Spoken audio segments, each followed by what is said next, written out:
नमस्कार दोस्तों, स्वागत है आपका हमारे चैनल में डरावनी कहानियों का संग्रह। मुझे पूरा यकीन है कि आपको हमारी कहानियाँ बहुत पसंद आ रही हैं और अगर आपने अभी तक चैनल को सब्सक्राइब नहीं किया तो सब्सक्राइब कीजिए और ज़्यादा से ज़्यादा शेयर कीजिए। आज की कहानी है कोटा शहर के खौफनाक घटना। ये कहानी राजस्थान के कोटा शहर से जुड़ी एक सच्ची घटना से प्रेरित किसी के असफल प्यार और प्रतिशोध की है। सपना सलोनी और उनके मासूम दोस्तों की दास्तां है जो समय के दुष्ट चक्र में फंस गए और उस मोड़ पर आके थम गए जहां मौत उनका इंतजार कर रही थी। राणा साहब एक बहुत अमीर और आलीशान हवेली के मालिक था। उन्हें अपने से 10 साल छोटी उम्र की लड़की से प्यार हो गया था,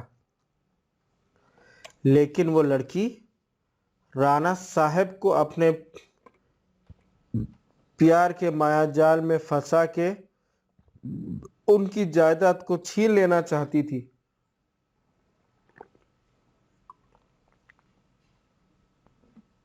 एक बार उस लड़की ने अपने प्रेमी के साथ मिलकर राणा साहब को मार मार कर जिंदा जमीन में गाड़ दिया। राणा साहब चीखे चिल्लाए, लेकिन उस लड़की ने उनकी एक ना सुनी। बाद में राणा साहब मरते मरते श्राप दिया कि मैं किसी को नहीं छोड़ूंगा, हर प्रेमी को मार दूंगा। जिस तरह मेरे साथ धोखा हुआ है, मैं हर प्रेमी को मिटा दूंगा। मैं सबको मिट्टी में मिला दूंगा। ये श्राप देकर राणा साहब की मौत हो गई।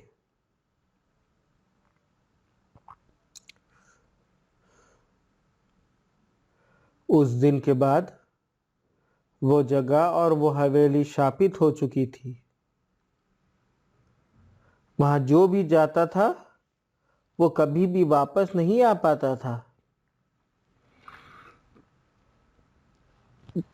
आज भी राणा साहब की प्रेत आत्मा वहां घूमती रहती है। कुछ दिनों की बात, उस हवेली पे एक प्रेमी कपल वहां पे घूमने के लिए आए। उनके नाम थे सपना और रजत।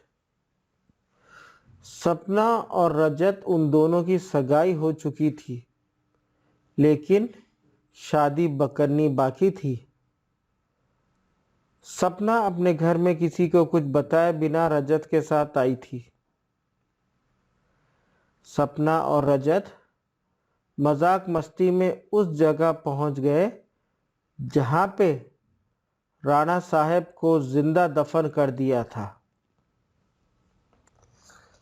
अचानक रजत उस जगह पे गिर जाता है और उसका पैर जमीन के नीचे धंसने लगता है। ये देखकर सपना डर जाती है और मदद के लिए चीखने चिल्लाने लगती है, लेकिन कोई भी उसकी आवाज नहीं सुन पाता है। सपना जब उस हवेली में मदद के लिए जाती है तो वहां उसे किसी के होने का आभास होता है। उसी वक्त तुरंत सपना गिर जाती है और कोई उसका पैर पकड़कर उसे उसी जगह पर खींच के ले जाता है जहां राणा साहब और रजत दफन हुए थे। बाद में सपना भी उसी जगह पर दफन हो जाती है।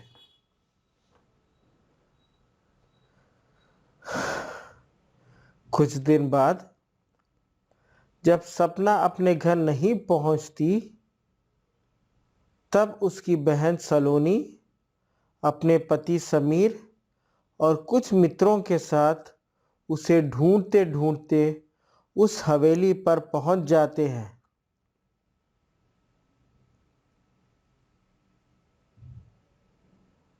समीर एक पैरानॉर्मल एक्टिविटी का एक्सपर्ट है। जब वो सब उस हवेली पहुंचे, तब समीर को पता चल गया कि यहाँ पे किसी बुरी आत्मा का वास है। उसने सबको सूचित कर दिया। उसी रात को उन सभी के साथ कुछ अजीबोगरीब घटनाएं होने लगती हैं, जैसे कि नल से पानी टपकना, अपने बेडरूम में मिट्टी का आ जाना, रूम की खिड़की का अपने आप हिलने लगना, किसी के रोने की और चिल्लाने की आवाज आना। यह सब देखकर वो सभी डर जाते हैं और उनमें से एक भागने की कोशिश करता है, लेकिन राणा साहब की प्रेत आत्मा उसे भी जिंदा दफन कर देती है। दूसरे दिन जब उन लोगों को पता चलता है कि उनका एक साथी गायब है, तब वो लोग और भी डर जाते हैं। लेकिन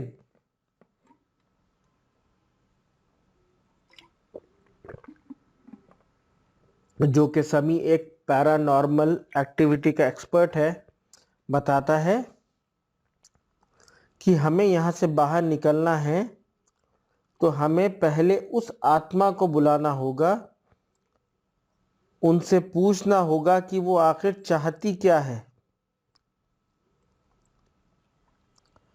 डर के मारे सभी लोगों ने समीर की बात मान ली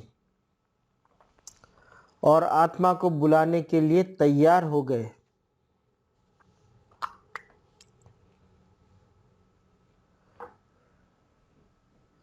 समीर ने एक रूम में सभी तैयारियां कर ली और बताया कि जब तक हम आत्मा से पूरी जानकारी नहीं जान लेते, तब तक कोई इस रूम से बाहर नहीं जाएगा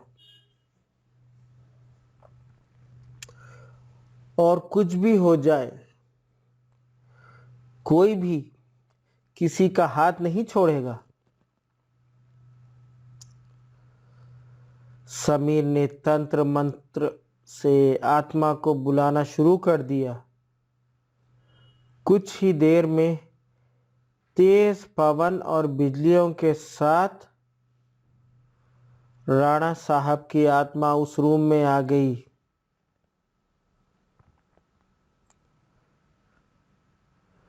समीर ने उस आत्मा से बात की,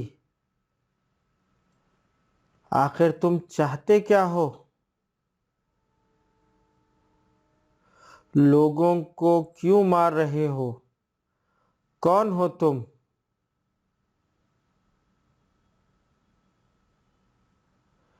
राणा साहब की आत्मा ने कहा, निकल जाओ यहां से, मैं किसी को भी नहीं छोड़ूंगा, सब मारे जाएंगे। जो भी यहां आएगा उन सबको मार दूंगा। इतना कहकर वो आत्मा चली गई। उन लोगों ने बाद में सपना की आत्मा को बुलाया और पूछा आखिर उसके साथ क्या हुआ था। सपना की आत्मा ने उन सभी को सारी हकीकत बता दी और बोली, मुझे राणा साहब ने ज़मीन के नीचे दफन कर दिया है, प्लीज़ मुझे यहाँ से निकालो।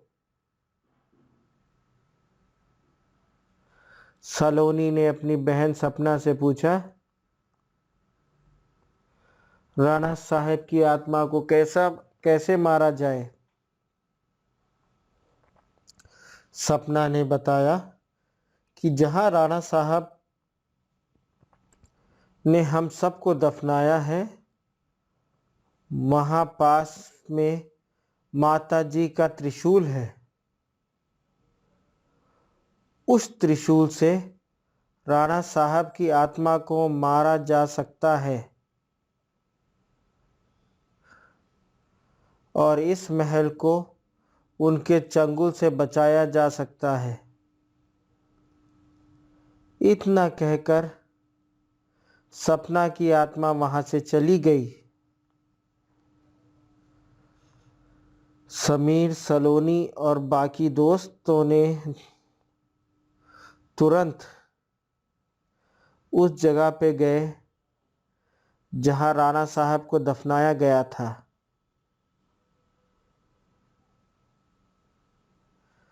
राणा साहब की आत्मा ने उन सभी को त्रिशूल के पास जाने के लिए रोका, लेकिन सलोनी किसी तरह उस त्रिशूल के पास पहुंच गई और उसी त्रिशूल से राणा साहब पे वार किया। कुछ ही देर में राणा साहब और उनके साथ वो सभी आत्माओं को मुक्ति मिल गई जिसे राणा साहब ने दफनाया था। तो दोस्तों, आपको ये कहानी कैसे लगी हमें कमेंट में ज़रूर बताइए और हमारी इस कहानी को लाइक कीजिए, ज़्यादा से ज़्यादा शेयर कीजिए और अगर आपने अभी तक इस चैनल को सब्सक्राइब नहीं किया है तो चैनल को ज़रूर सब्सक्राइब कर लीजिए और बेल नोटिफिकेशन बटन ज़रूर दबाइए, जिससे कि हम जैसे कोई कहानी अपलोड करते हैं तो आपको तुरंत उसका नोटिफिकेशन आ जाए और आप हमारी कहानी को एंजॉय कर सकें। तो जुड़े रहिए हमारे चैनल के साथ, हम रोज़ आते रहेंगे नई और दिलचस्प कहानियों को लेकर। मिलते हैं अगली कहानी में। Thank you very much.